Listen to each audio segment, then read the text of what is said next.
want to just do introductions to see who's in the room? Sure, Deb, you Oh, mind? we could. Sure. I may have met some of you. I'll go ahead and start, and then sure, that sounds like a good idea since there's only a few people in there. My name is Debbie White, and I am the new county executive director at the Northern County Farm Service Agency. I just started the very first week of December. I did work at the Farm Service Agency prior to this position. I was a loan specialist, and I also worked as a program technician in the same office. So if you've been to our office, you might have met me. I've lived in Alaska for 14 years, the entire time in Delta for all of those years.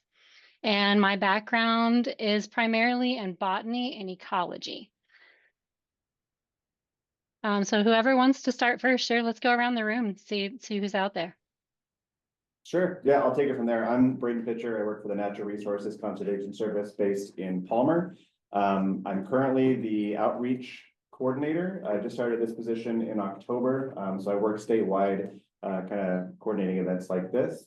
I've been in Alaska for 5 years. Previously to this position, I was a conservation planner in the Wasilla Field Office, covering the Mat-Su, the Copper Basin, and the municipality of Anchorage. My background is in soil science and rangeland management. Yeah, excited to connect with local farmers and kind of get to know Fairbanks a little bit. Hi, Braden. Hey, Deb. I'm Emily Lanny. I have a farm here in Fairbanks. We raise Mangalitsa pigs. We're called Tusk Farm. Been operating for about 3 years. Can you say the name of your farm? Tusk. Literally Tusk. Yeah. Penis on the shirt. Yeah. Hi, Emily. I've met you before. Yep. Yeah. We've corresponded for sure. Yeah. My name is Sarah Henshin. I've been in Fairbanks for about 15 years.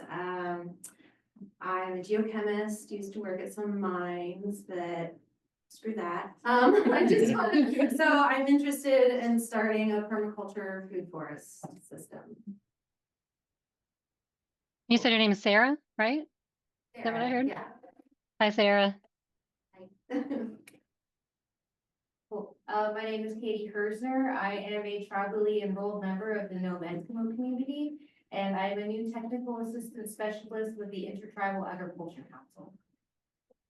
Hello, and I missed your first name. It's hard to hear you. Katie. Katie? Yes. Hi, Katie. Hi, Katie.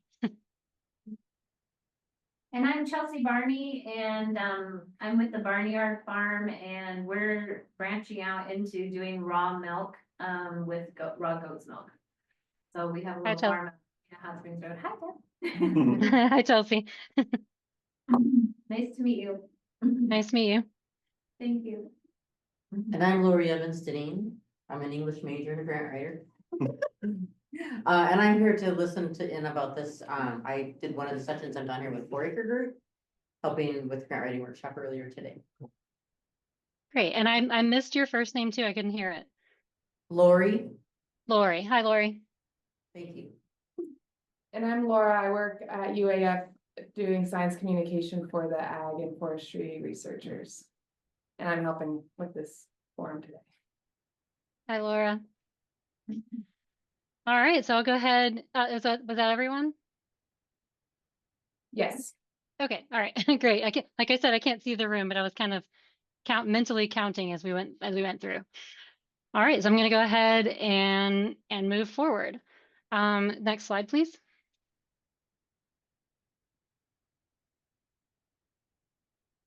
So I'm going to talk about the Farm Service Agency and what we do, and also how to connect with us and set up your farm record and apply for our programs and what those programs are and what we offer.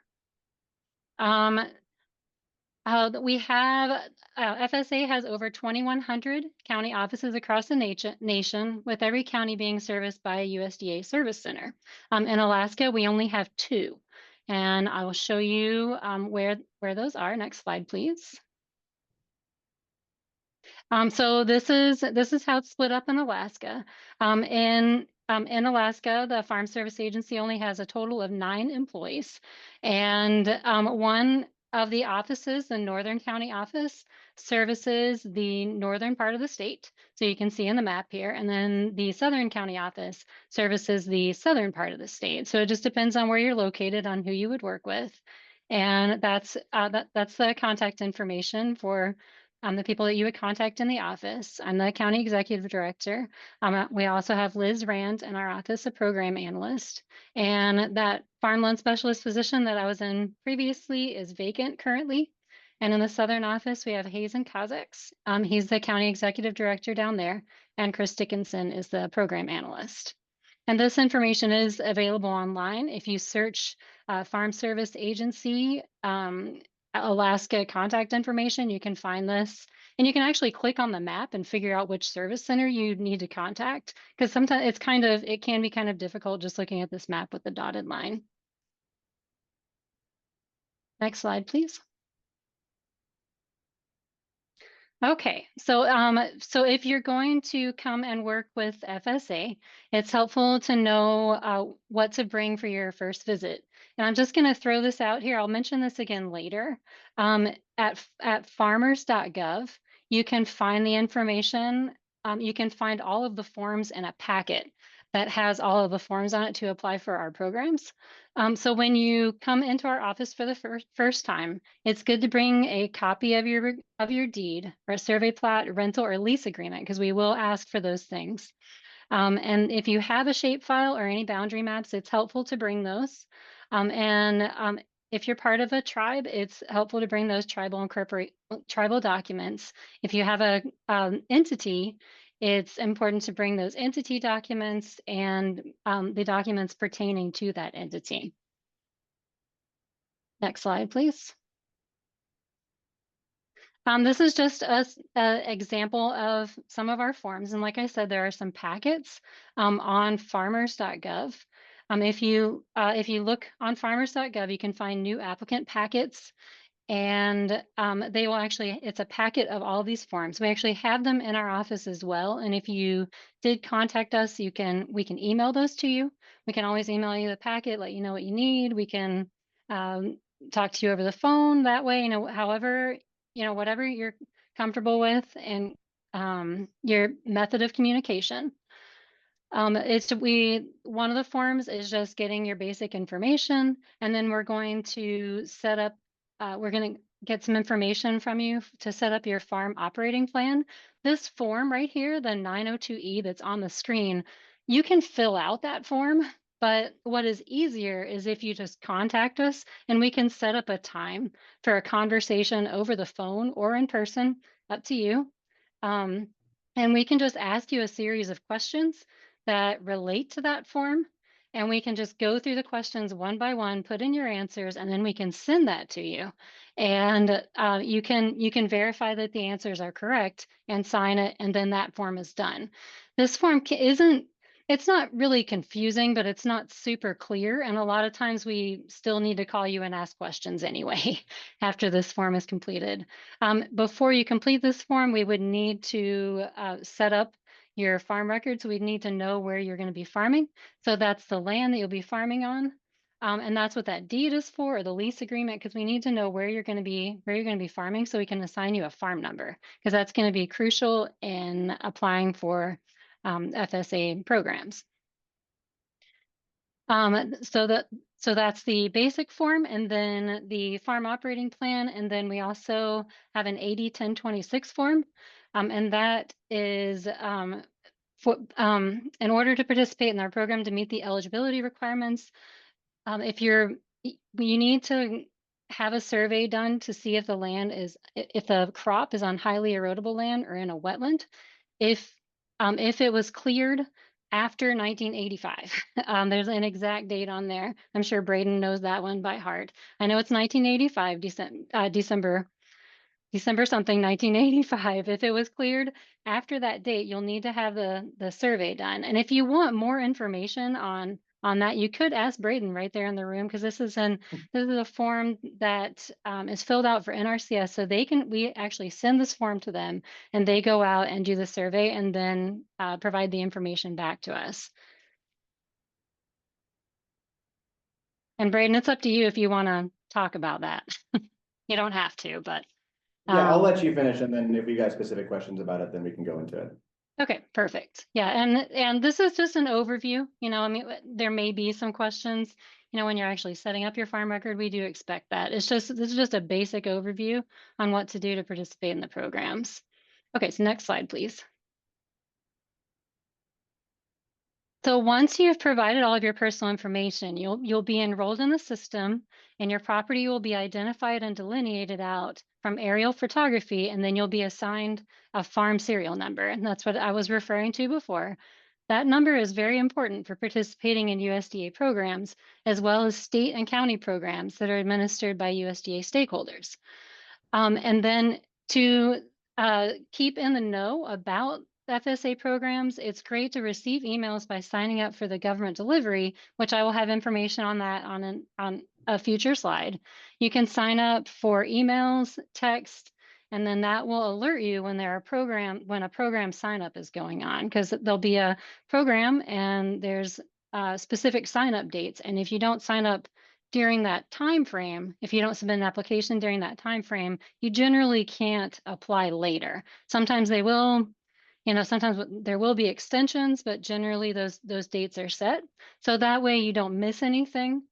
You can choose what you sign up for there, so you don't just get a flood of emails about everything. You can go in there and specifically choose your state and what kind of information that you want to receive. And you can always just go in and cancel it if it gets annoying and you'd just rather call our office, or you'd only rather have one thing. You can go, you're getting too much, you want to change your preferences, all you have to do is go in and change them. And I'll have that information. I think it's the next to last slide. Next slide, please. Okay, so so that is a very quick rundown of setting up the farm record to participate in FSA. I wanted to talk about the county committee elections. So FSA is unique because we have a county committee that influences decisions made by our agency. They help us with. They either make the decisions or they help us with decisions on applications. They're the ones who actually approve or deny applications for our farm programs. And they are elected by local farmers. They are a local committee. They are people who live in Alaska. And there's a voting process for the county committee.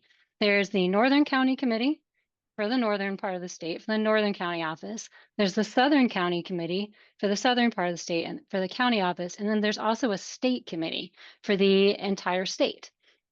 The Northern County Committee, those are elected by people in the Northern County, and the Southern County Committee is elected by people in the Southern County.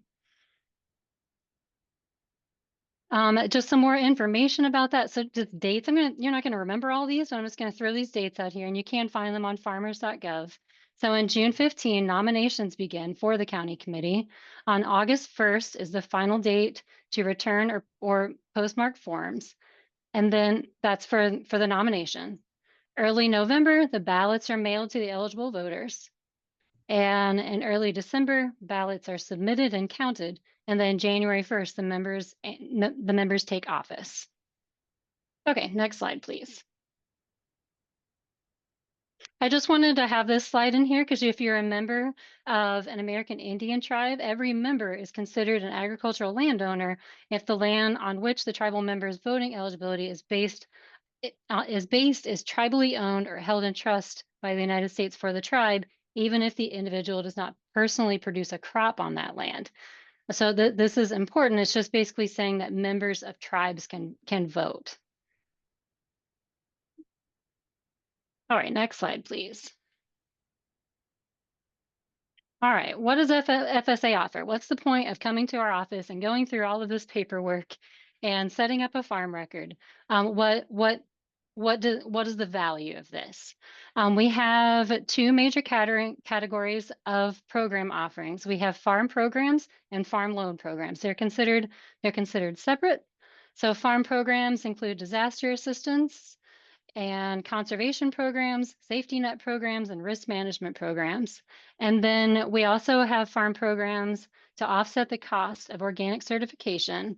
And then there's low interest loans for commodity storage of all types, including fluid milk, produce, hay, and grain.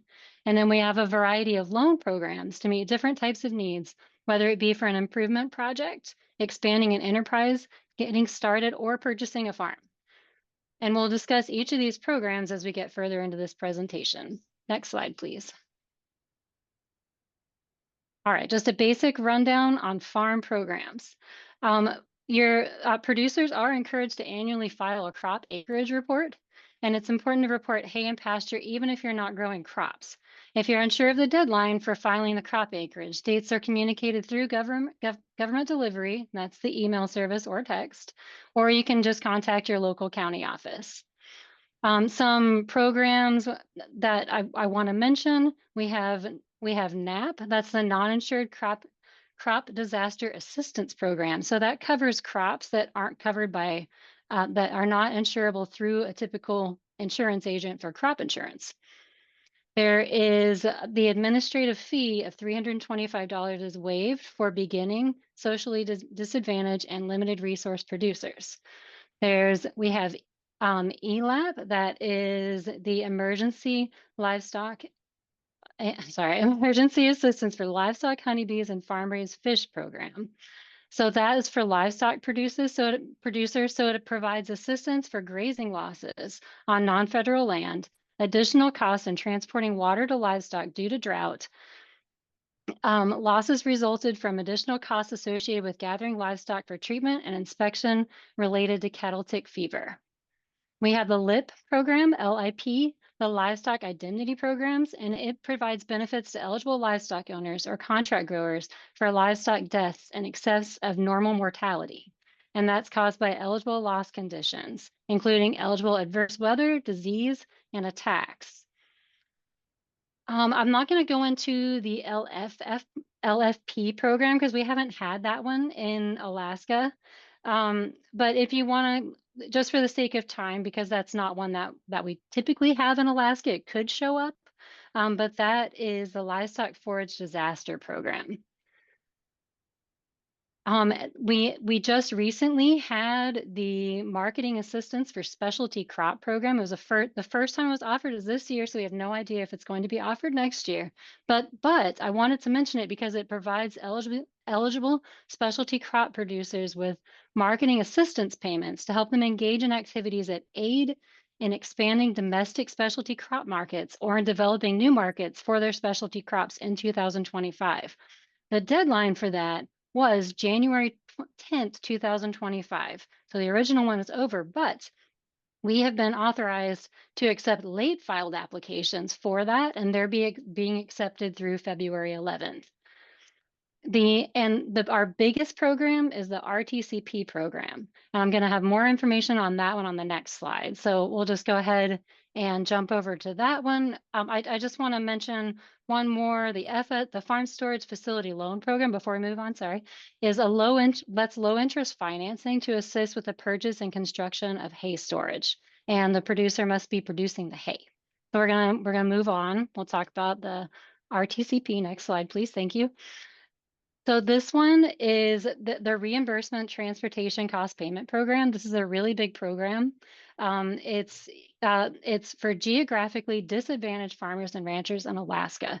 So basically, Alaska is considered to have geographically disadvantaged farmers because of our location. It costs more to ship things up here. So this is a program of reimbursement of those expected shipping costs. So this is a really popular one because you apply for the program, and it's generally, the dates vary. And we also don't know if we're going to get funding for this one this year. These are theoretical programs. This one has been going on for 14 years. So the chances are good, but we never really know until the funding is announced. So this one, you apply for the program, and then for the fiscal year, so that's October 1st so like right now we're in fiscal year 25, and that would be October 1st, 2024 to September 30th, 2025. And you would submit all of your receipts for everything that you purchased for your farm. And then we input those in and you get a percentage of that back based on the higher cost for the item due to the shipping costs. And if you're paying actual shipping costs, then that's calculated instead. Eligible commodities are aquaculture, feed, fiber, horticulture, and livestock is also included. So if you want, I'm going to move on away from this just for the sake of time. But there's a lot of information about this, and you can definitely ask us about it if you're interested. Sign up does begin in July. Again, if you sign up for Gov Delivery, you'll know exactly when that is. Definitely a popular program. All right, farm loan programs. So I'm just going to run through this pretty quick because we don't have too much time left. Farm loan programs. So FSA is considered supervised credit. So it's different from traditional credit. So FSA is a lender of first opportunity for those who may not otherwise qualify for commercial credit. We make and service direct loans through supervised credits with funds. And then we also offer loan guarantees or loans made by conventional lenders. Direct and guaranteed applicants must be unable to obtain sufficient credit elsewhere, be a U.S. citizen or a legal resident alien, and possess the legal capacity to incur the obligation, have acceptable credit history, and this is very important, be the owner, operator, or tenant operator of a family farm. Next slide, please.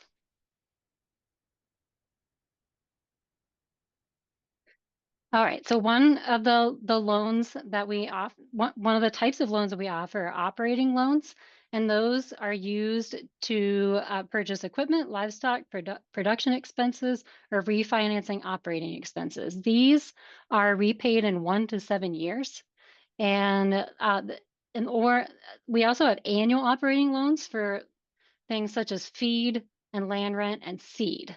So if you're applying for operating costs, you'll be able to pay those costs back in a year when you sell your commodity. That's an annual operating loan. Next slide, please. Farm ownership loans. So these are for land purchases, capital improvements, soil and water conservation, and loan closing and related expenses. These there was just a new rule published in September that made all farm ownership loans 40 years. They used to vary depending on your income, on how much your ability to pay, not really income, but your ability to pay the loan. So if you could pay more, then your term was shorter. Now they're all 40 years unless you specifically request that you want a shorter loan term in writing. The limit for this is $600,000. Next slide, please. Microloans. These are pretty popular. Microloans are limited to $50,000 and have a simpler application process and less paperwork. They're both ownership and operating microloans. Operating microloans can be used for all approved operating expenses authorized by FSA, such as initial startup expenses, seed, fertilizer, marketing, and livestock. Ownership loans can be used for approved expenses such as purchasing land or a farm, enlarging an existing farm, constructing buildings, paying closing costs. The experience requirements have been modified to accommodate applicants. Small business, management, and military experience can count towards management requirements for ownership loans, while working with a mentor can modify and count towards operating loan requirements. Because for our direct operating loans that are more than $50,000, we have the requirement of you need to have managed a farm. For microloans, you can actually, if you say you're working with a mentor that's helping you to get started, that can help you get this loan. Next slide, please. Guaranteed loans. So these are loans that are made by commercial lenders, and then you don't quite meet their requirements, so they contact FSA for a guarantee. The guaranteed operating loans have 1 to 7 year terms, and then ownership loans are up to 40. The loan rate is determined by the lender, not by FSA. The lender becomes FSA's customer. The borrower works directly with the lender and not FSA. It's just a way to kind of bridge that where you're almost meeting, you're almost eligible for commercial credit entirely on its own, but you just need a little bit. You just need a guarantee. And that's the lender actually contacts us about this. It's not something that one of our customers would contact us about. Hey, I want to get a guaranteed loan. It's determined by the lender. You'd work with the lender, and they'd say, okay, maybe we need to contact FSA for a guarantee. Next slide, please. A down payment loan. So a great program that's designed to help beginning, veteran, and socially disadvantaged farmers. These terms are a bit different from the direct farm ownership loan program, as there's a 5% minimum down payment required. And FSA's portion of the loan is 4% less than the published farm ownership interest rate, which is updated monthly. The maximum loan amount for this is $300,150 and a maximum term limit of 20 years as opposed to 40. So it's a shorter loan. FSA finances 45% of the loan, and the remaining 50% is covered by a commercial lender with a minimum amortization period of 30 years. So that's the term length. And the interest rate is negotiated with the lender for this one. Next slide, please. Gov Delivery, as promised. Here's the information on how to sign up for Gov Delivery. If you want to learn about what programs are going on at FSA, you can sign up for the newsletter for the state. You go to farmers.gov, and then right at the bottom of the page, there's a little box that says subscribe to our updates. You have to put your email and address in first, and then hit subscribe, and then it'll give you the preferences you can choose your preferences and save those so you don't get emails about everything. Highly recommend at least going on here and signing. If you don't sign up for anything else, go in and sign up for the Alaska newsletter, because we put information about our programs in that newsletter and then send that out about once a month. We send updates and reminders on program deadlines, helpful tips. I highly recommend at least signing up for that, even if you don't sign up for anything else in there. Next slide, please. All right, so this is contact information for the Northern County office and the Southern County office. My email is on there. That's my extension on the top, the extension 101. So if you want to contact me, feel free to send me an email if you have any questions about anything, if you thought of something specific we don't have time to cover in this presentation, I'd be happy to answer your question if you send me an email. And of course, you can also just give us a call too. That works. Next slide, please. That's actually that was my last slide. This is the question slide. We can go back to that other one if anyone was trying to copy down contact information. We can just leave it on there during questions. Does anyone have any questions? Kind of had to go through the whirlwind there to meet the time, but hopefully that was helpful for everyone. It was kind of a lot of information all at once. I'm impressed, Deb. That's a lot to fit into 30 minutes. More like 20, I guess, after the intros, but the intros were fun, so that's okay.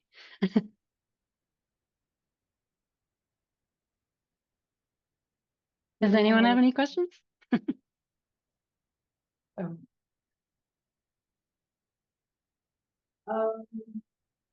No, the only question that I would have had was about the tribal agricultural producers, which you covered that in your presentation. I think that clarified a lot about, because tribes don't own any of their own property and it's through these corporations. And I'm really glad to hear it sounds like you guys realize that and we're just like, we're willing to work with it. So. Yeah, definitely. Yep, 100%. Deb, do you require, as part of your base forms, you require a income form? A what income? Sorry. The AGI yes. form? Or is Yes, that we do. It just wasn't on the slide. Yes. Yes, To meet our eligibility requirements for our programs, we have it's called the CC 941 adjusted gross income form. And in order to qualify, you need to earn less than $900,000 a year from farming. We It is a, like, I have a that sounds like a high number. I mean, it is a required form and you are required to submit it. That is one that has to be updated every single year. Because it's actually sent to the IRS and they verify your income. I have a question about the reimbursement transportation cost payment. Is anyone in Alaska eligible for that? Or like geographically, like anywhere you live, or like if you're in the Yes. middle of, okay. Yeah, And then- anywhere in Alaska, and the percentage that you receive in reimbursement is based on your location. So if you're on the road system, right, you're going to get less of a percentage than someone off the road system. If you're located in Fairbanks or Anchorage, you're going to get less of a percentage than someone in a rural location that's still on the road system. I remember hearing at the Farm Bureau meeting this year, someone said that all farmers should be applying for this. Yes. Because you'll get it basically, right? Like, is that I mean, Or as be long as you said, helpful? as long as, yeah, I mean, we can provide guidelines for what kind of receipts are eligible. Because there are, like, you can't count personal expenses like your own flights to conferences, and stuff like that. It doesn't, there's a few, I mean, we can always go over every single one, but there's a few things that aren't covered, like, like your electric bill isn't covered, even if it's covering farming. It's just one of those ineligible expenses. Generally, it's considered, personal expenses. Anything that could be a personal expense isn't covered. But yeah, it is a really good program to apply for. That is our most popular one. Lots of people apply for it. Actually, those payments just went out today. That's actually what I was working on this morning, was making sure all those payments went out.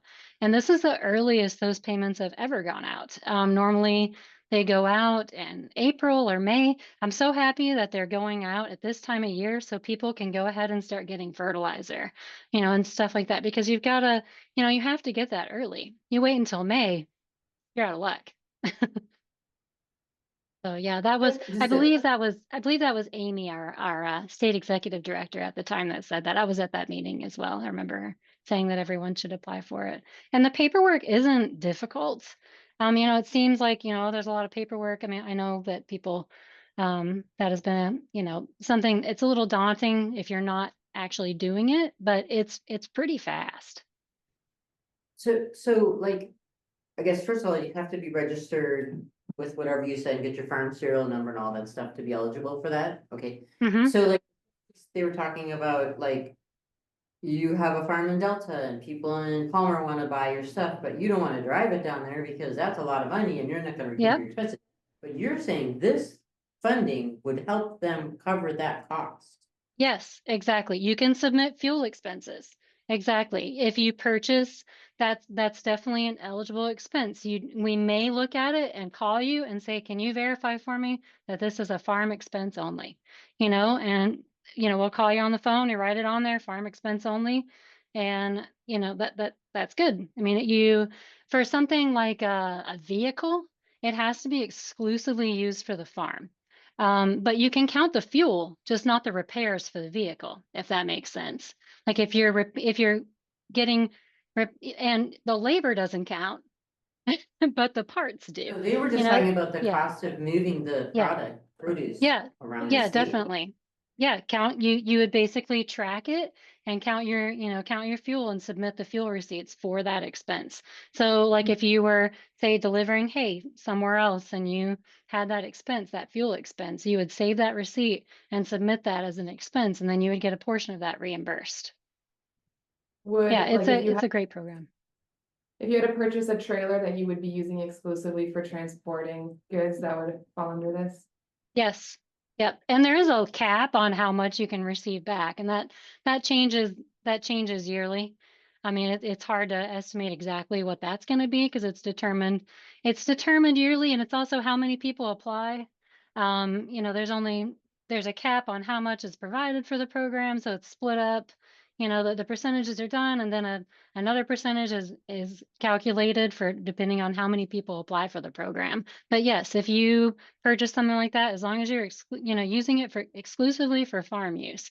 So say, you're purchasing like a tractor, right? You're using that for farm use, and you can count the cost of the tractor and then the actual cost of the shipping.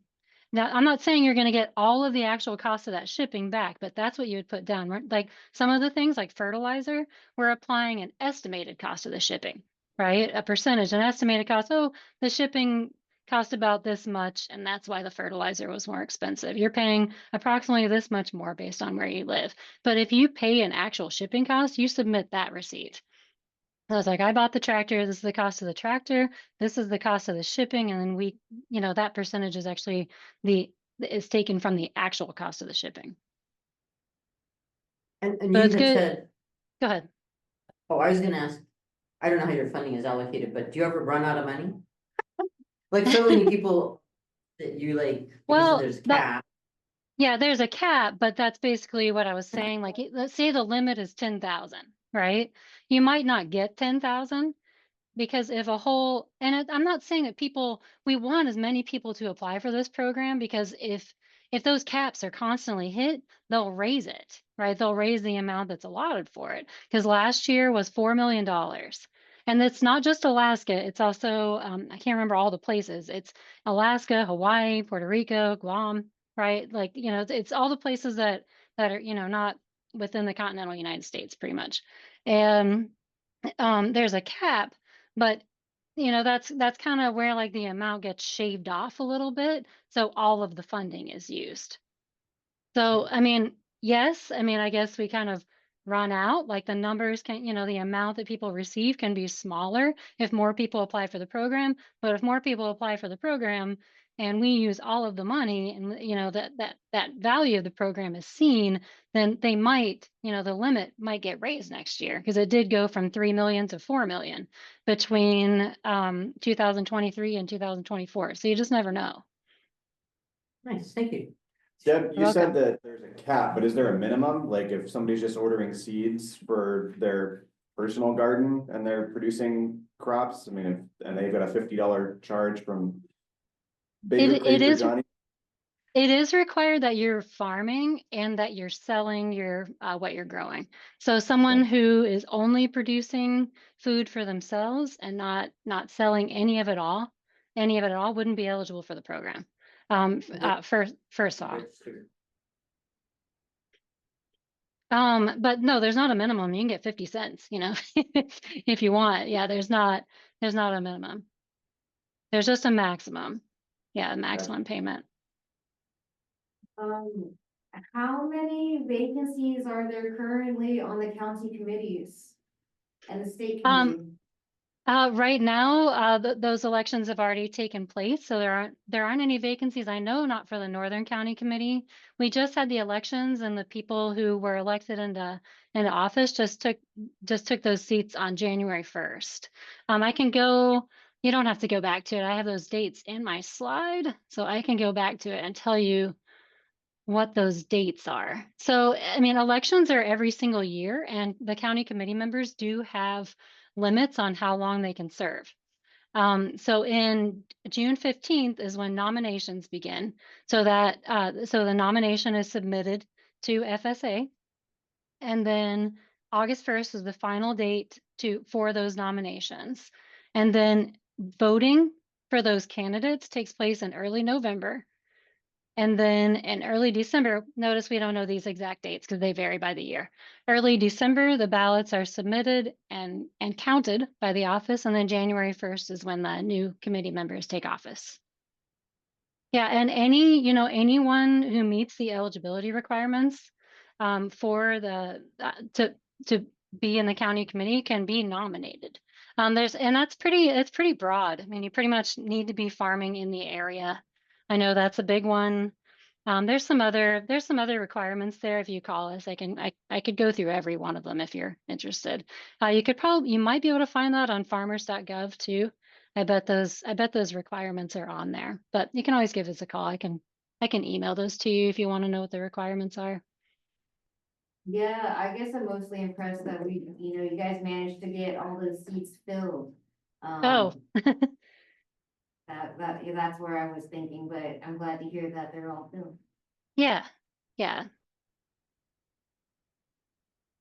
Deb, I get the question a lot, working for NRCS, like what's our definition of a farm? Does FSA have a definition of what a farm is? Do you have to be producing? Like, You, honestly, I know to answer that question, Braden, like I am new to, I'm reluctant to answer that question without looking it up because I am new to the county executive director position, and farm programs is different than farm loan programs as far as what is the definition of a farmer. So I am not comfortable answering that question because I don't want to provide incorrect information. I don't mean to put you on Um, the spot. That's okay. That's okay. Yeah. I mean, for loans, there's people also have to meet family farm requirements. Um, so yeah, believe it or not, it's kind of a complicated question. I mean, generally, producing commodities and it's the question of selling them. I know that is a requirement for farm loans. I don't know if that's a requirement for every single FSA program. I know it is for RTCP.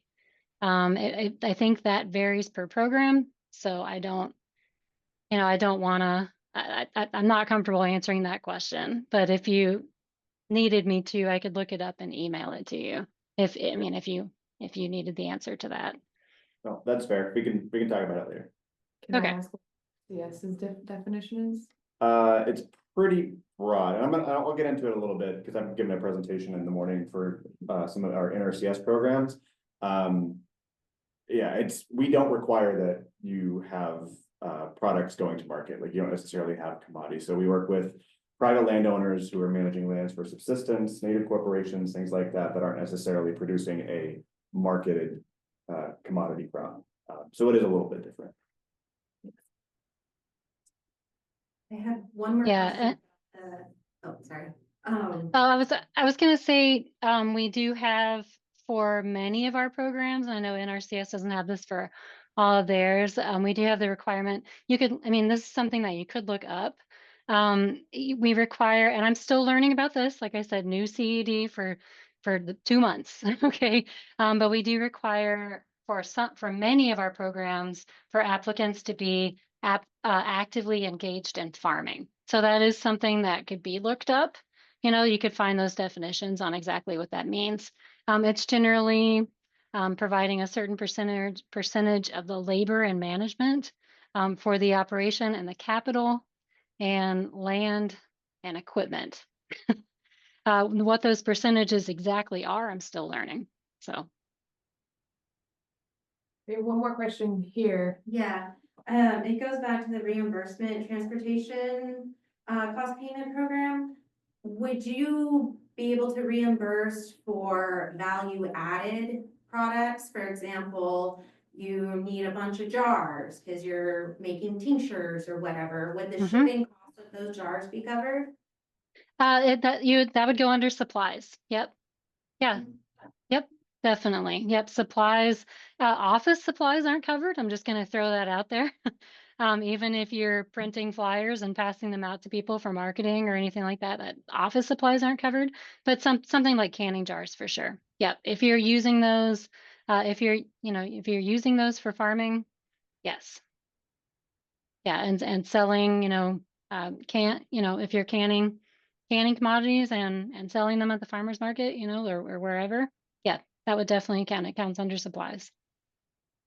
Yeah, it's I'm trying to remember the categories right off the top of my head. It's feed, fertilizer, supplies, shipping, and fuel. Did I say fuel? So feed, fertilizer, supplies, shipping, and fuel. Those are our broad categories that we put things into. And that's actually how we enter them in to our, to the computer program where we put in all the information. We actually put them under those categories when we receive the receipts. Well, I just realized we are way over our time, so sorry, everyone. But thank you so much, Debbie. Wrap it up. Any more questions? We're gonna have Lori here, if you have any more grant questions for the group. Yeah, I don't have anything formal. I'm just here to answer different questions if anyone has any. I've enjoyed this. So hopefully this was useful to everybody to spend the time a little bit. So, because I think that transportation one would have been good to hear Or, yeah, earlier, because that was a big question. Yeah, July is a sign up for that. So that's the time to sign up for, it's generally, the exact date varies, but it's generally sign up is July. And then you've gotta, sign up starts in July. You've got to have the application in usually the very end of August or the first week of September. Sometimes it's a little longer into September. And then the receipts are generally due, all the receipts for the fiscal year are due by usually the first week of November. So November something, it just varies, it varies every year. But that gives you some time because those receipts are from, like for fiscal year 25, it's going to be October 1st of 2024 to September 30th of 2025. So that gives you a whole month, roughly to get your receipts together and get them to us. So, and it's copies. We don't want original receipts. It's copies of receipts. thank you so much, Debbie, for coming and talking to us. You're welcome. I'm sorry I couldn't be there in person, but Mother Nature was against it with the 40 below temperatures this morning. I didn't want to do the 100-mile drive in 40 below this morning. So this was an option. So I'm happy for Zoom. Well, it was nice meeting you all. And like I said, if you think, if you have any questions about anything, feel free to contact us. Thank you. Thanks, Devin. Have a nice evening. Enjoy the rest of the forum, you too.